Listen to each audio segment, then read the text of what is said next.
behalf of UNDP, Social Cohesion and PVE team, I warmly welcome you all who's online as well as who are present here today for our final roundtable session for CSO partners who has been working with us for last 2 years on PVE related as well as hate speech related interventions. These entail a series of engagements such as dialogues, training programs, to developing of toolkits, virtual platforms, where numerous groups were involved in understanding how violent extremism and spread of hate speech could occur in the country and how to effectively respond to it. So at this roundtable session, we expect to engage those who got involved and spent a lot of time and effort in doing those work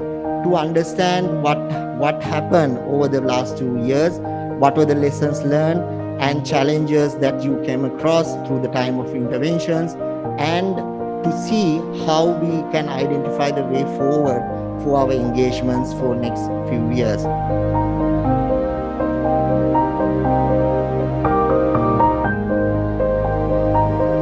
Broadly speaking, the drivers are divided into several categories. The first one would be economic, basically economic disadvantage, and people feel that they cannot make economic progress because of discrimination or wrong policies, so that will be an economic driver. Then there are also social drivers, people feel disadvantaged because of their ethnicity, religion, caste or gender. That can also be a driver of violent extremism. And then there are cultural, particularly issues like religious, religious feelings. People feel that their religious conscience is disturbed by one thing or other. It can be a religious driver of violent extremism. And then there are political drivers, which are very important. People feel that their rights have been violated because of their identity, and they can also actually, become very upset about it. And finally, psychological drivers are important. People feel that they are not respected, that they have no place in society, and that there is no future, there is uncertainty. Those come under psychological barriers, psychological drivers of violent extremism. Identification of these different drivers of violent extremism is very important when we think about how to prevent violent extremism. Intervention at the right time is necessary, and also make sure that people do not progressively move towards violent extremism. So their rights have to be ensured, and their religious practices must be undisturbed. So only when you actually take action on several fronts at the same time, you can actually mitigate these drivers of violent extremism, and that has been proved locally and also internationally. So throughout the last 1 year period, I did several research briefs for UNDP. So out of those research briefs, I could find out several warning signs.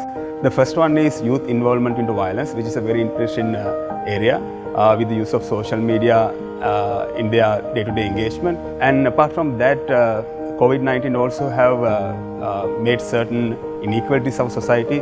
There are certain warning signs related to COVID-19 as well. First one, I would say the inequalities created in education during the COVID-19 period. And same time, the second one under COVID-19 would be the impact and the inequalities that were reinforced among women who work in informal labor sector, especially in garment sector.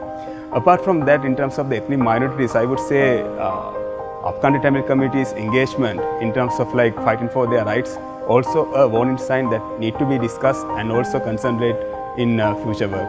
Apart from that, the issues that were unanswered coming from like Northern Tamil community also need to be addressed in future program, because that also can be understand as like one of the warning sign that I found out throughout the research.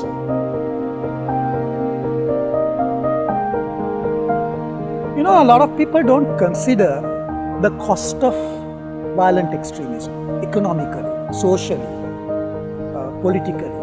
You know, when there is extremism, when there is conflict, it actually affects us on a day-to-day basis. So, if you take Sri Lanka, it's a given fact. We are a multi-ethnic, multicultural society. We have different people with different value sets, different religious beliefs living together. And we need to learn to live together. And whenever there is extremism, you know, that whole social structure breaks down. So that's why we think it's so important at this stage of time when Sri Lanka is going through a lot of economic challenges, we need to deal with this violent extremism.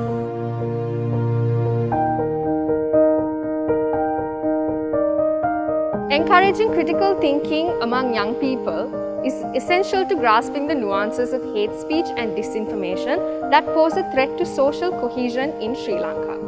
We at #Generation plan to continue our work in fostering the capacities of these young people in preventing violent extremism so that they can combat hate speech and disinformation within their own local context. We, Sarvodaya Shanti Sena Sansade, has implemented this new UNDP project where we focus on a new approach to peace building, which is entrepreneurial approach. Through this approach, we are focusing on needs and hopes of our beneficiaries while focusing on our main purpose, peace building, prevention of violent extremism and countering hate speech. இந்த திட்டத்துக்கூடாக நான் கற்றுக்கொண்ட பாடம் என்று நான் நினைக்கிற விடயம் என்னன்னு சொன்னால், இந்த நாட்டில் வந்து இலங்கையை பொறுத்த வரைக்கும் நல்லிணக்கம் என்று சொல்கிற விடயம் வந்து கட்டாயம் எங்கள் சமூகத்துக்கு தேவையான ஒரு விடயமாக இருக்கிறபடியாக இந்த திட்டத்தை தொடர்ச்சியாக கொண்டு போகணும் என்று நான் நினைக்கிறேன். தொடர்ச்சியாக இந்த திட்டத்தை கொண்டு போகிறதுக்காக வேண்டி கிராம மட்டங்களில் நாங்கள் இந்த வில்லேஜ் லெவலில் வந்து சில யூத் குரூப்புகளை அமைச்சு அவங்களுக்கூடாக இந்த திட்டத்தை நடைமுறைப்படுத்தணுன்றதை நான் ஆர்வமாக இருக்கிறேன். We at Chrysalis learned that violence extremism is one of the negative factors that hinders our most of development programs. This learning was obtained by implementing UNDP funded PVE initiative in eastern parts of Sri Lanka. So as an organization, we would like to take this initiative of PVE within our larger program to ensure that our interventions are sustained with lasting peace. ප්‍රචණ්ඩන්තවාදයට බලපාන සමහර කාරණා ලංකාවේ බලදේශපාලන ඇතුළු තුළ ක්‍රියාත්මක වීම සහ එය අවිඥානිකව මිනිසුන්ගේ ඔළුවලට කාවත් දීම කියන කාරණාව එක කාරණාවක් වෙනවා. ඒ සඳහා විසඳුම හොයන්නේ කොහොමද කියන එක. ඒ වගේම මෙම විෂය පිළිබඳව එක පාර්ශ්වයකට සීමා වෙන්නේ නැතුව අපි කොහොමද ප්‍රතිපත්ති සම්පාදකයන් සහ අනිකුත් ප්‍රජාව මේ සංවාදය සඳහා දායක කරගන්නේ කියන කාරණාව. ඒ වගේම මීට අදාළ කාරණාවන් වාර්තාවක සීමා නොකර අපි කොහොමද විවිධ මාධ්‍ය ඔස්සේ ජනමාධ්‍ය හා සමාජ මාධ්‍ය ඔස්සේ මේක ක්‍රියාත්මක කරන්න කියන කාරණාව. ඒ වගේම ලංකාවේ අධ්‍යාපනය වගේ සංස්ථාවකට අධ්‍යාපනයට මේකෙන් අපි ඉගෙනගත්තු දේවල් එකතු කරන්නේ සහ කුඩා කාලේ ඉඳලා දරුවෙක්ට මේ දේවල් සම්බන්ධව අවබෝධය ලබා දෙන්න කියන වගේ කාරණාවන් අපි මෙහිදී ඉගෙනගත්තු දේවල් වෙනවා. ඉතින් අපි බලාපොරොත්තු වෙනවා විශේෂයෙන් මේ දේවල් එකතු කරගෙන ලංකාවේ ප්‍රතිපත්ති සම්පාදකයන්ට මේ වාර්තාව ඉදිරිපත් කරලා පාර්ලිමේන්තුව ප්‍රමුඛ කරගෙන ඉදිරියේදී ප්‍රතිපත්ති කාරණාවලට මෙම ප්‍රචණ්ඩන්තවාදී වැළැක්වීම සඳහා තියෙන අපේ නිර්දේශයන් එකතු කරන්න. For the past 1 year, the NCSL has been working on the Museum of Religious Freedom, which looks at 200 years of history in Sri Lanka and the freedom of religion or belief landscape. One of the key takeaway lessons has been, even as we looked at our history, we realized it's complex, it's complicated, and it has violent incidents as much as peaceful coexistence instances as well. So how do we take this complex and complicated history and present it in a way for those who visit the Museum of Religious Freedom so that they will leave it with a mindset of never again? And peace and harmony has been one important key lesson. And as an organization, even as we have been working with 200 years of history and the different narratives and with different stakeholders, we have understood a broader meaning of freedom of religion or belief, and we have also, our capacity has been built in a much more nuanced way where it has helped us to do better advocacy, better training, and how we should be working with different youth networks and grassroots communities as well. We, in partnership with UNDP, implemented a project engaging youth in peace. Through this project, we learned two things. One, there are lack of networking between youth, and there are larger misperception within youth.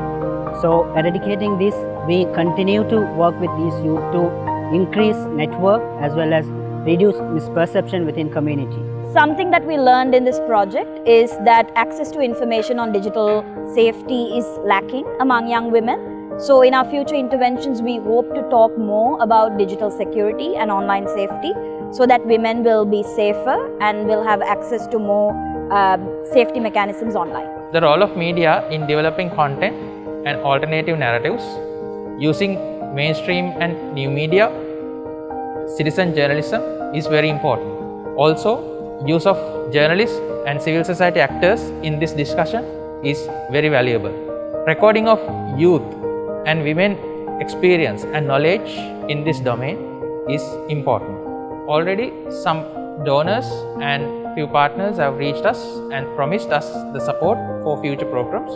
දකුණු පළාත තුළ මාධ්‍ය ශාස්ත්‍රය වෙනුවෙන් වැඩසටහන් ක්‍රියාත්මක කරන civil සංවිධානයක් විදිහට ප්‍රතිභා මාධ්‍ය ජාලය මේ වන විටත් ප්‍රචණ්ඩ අන්තවාදයේ වැළැක්වීම සඳහා ආගමික නායකයන්, ඒ වගේම ප්‍රජා මාධ්‍යවේදීන්, ඒ වගේම තරුණ කණ්ඩායමන් ඉලක්කගත කණ්ඩායම් කරගනිමින් සමාජ මාධ්‍ය තුළ වගේම ප්‍රජා මාධ්‍ය ගුවන්විදුලි හරහාද ප්‍රචණ්ඩ අන්තවාදයේ වැළැක්වීම සඳහා වැඩසටහන් ක්‍රියාත්මක කරා. ඒ වගේම ඉදිරියටත් ප්‍රචණ්ඩ අන්තවාදයේ වැළැක්වීම සඳහා වැඩසටහන් ක්‍රියාත්මක කිරීමට නියමිතයි.